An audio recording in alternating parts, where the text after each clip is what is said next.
नमस्कार दोस्तों, आपનું हार्दिक स्वागत છે આપણી તાજા સમાચાર યુટ્યુબ ચેનલ પર। આજના સમાચાર વિગતવાર લઈએ તે પહેલા આપ આપણી આ ચેનલમાં નવો છો તો વિડીયોને લાઇક અને ચેનલને સબસ્ક્રાઇબ જરૂરથી કરી લેજો। ખેડૂત રાતોરાત બન્યો અજબોપતિ, બંધ ખાતામાં આવ્યા અજબો રૂપિયા, બેંક કર્મચારીઓ પણ ચોંકી ગયા।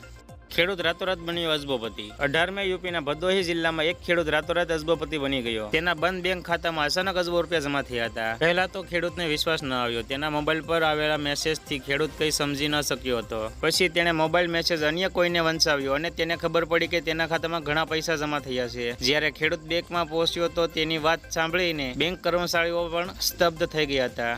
બેંક કર્મચારીઓ જ્યારે એકાઉન્ટ ચેક કર્યું તો તેઓ ચોંકી ઉઠ્યા હતા। ખેડૂતની વાત સાચી નીકળી। મામલો દુર્ગાગંજ પોલીસ સ્ટેશન વિસ્તારના અર્જુનપુર ગામનો છે। અહીં રહેતા ભાનુ પ્રતાપબેન નામના ખેડૂતનું સૂર્યાવાનની બેંક ઓફ બરોડા ગ્રામીણ બેંકમાં ખાતું છે, જે છેલ્લા ઘણા દિવસોથી બંધ નહોતું। 16 મેના રોજ તેના મોબાઈલ પર બેંકમાંથી મેસેજ આવ્યો હતો। જ્યારે તે સમજી ન શક્યો ત્યારે તેણે ગામમાંથી કોઈ અન્ય વ્યક્તિને મેસેજ વાંચવા કહ્યું।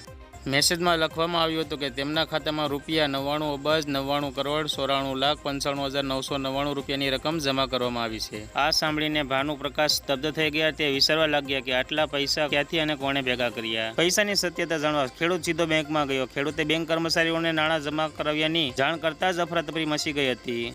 આટલા રૂપિયા આવ્યા ક્યાંથી? બેંક કર્મચારીઓએ તુરંત ખેડૂતના ખાતાની તપાસ કરતા મામલો યોગ્ય જણાયો હતો। ખાતામાં આટલી મોટી રકમ જોઈને બધા દંગ રહી ગયા હતા। બેંકના પ્રભારી મેનેજર આશિષ તિવારીએ જણાવ્યું હતું કે ખાતાધારક ભાનુ પ્રતાપનું કેસીસી ખાતું હતું। તેને ખાતા દ્વારા ખેતરની લોન લીધી હતી। ખાતું એનપીએ બન્યા પછી આવું જ થયું। જો કે એકાઉન્ટ હોલ્ડ પર રાખવામાં આવ્યું છે। જણાવ્યું હતું કે પૈસા ક્યાંથી આવ્યા અને કોણે મોકલ્યા તેની તપાસ કરવામાં આવી રહી છે। બીજી તરફ મામલાની માહિતી મળતા લોકોમાં આ અંગેની ચર્ચા જોવા મળી રહી છે। આજના સમાચારમાં બસ આટલું જ। માહિતી પસંદ આવી તો વિડીયોને લાઇક અને ચેનલને સબસ્ક્રાઇબ કરી દેજો અને વિડીયોને શેર કરી દેજો।